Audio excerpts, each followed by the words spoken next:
Yan na po ang score. 6-3 unang set nakuha ni Alex. Nabawi naman po ni Cathy McNally 7-5 sa second set. At sa third set po, naman po ang ating pambato 5-4. At score po is 30-15. Go Alex. Go Alex. Go Alex.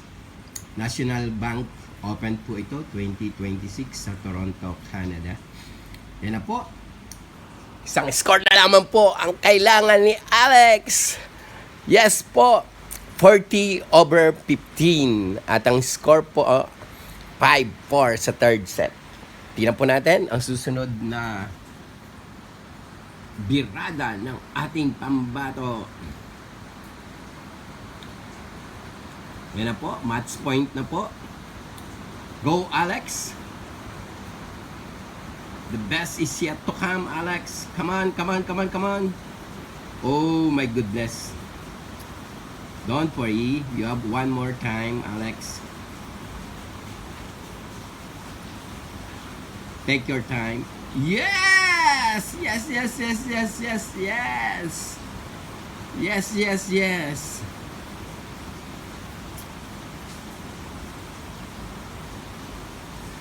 Congratulations, Alex! It's a one game for Alex. Wow! Amazing run! Background po, kapapanalo lamang po ng title ni Alex sa Washington, D.C. sa Mubadala Open 2026. Nag-champion po siya doon.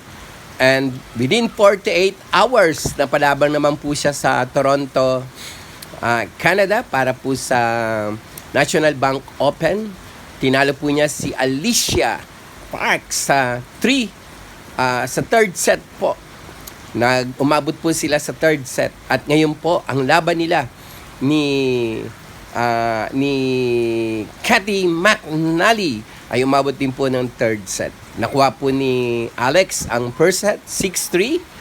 Gumanti po sa second set si Cathy.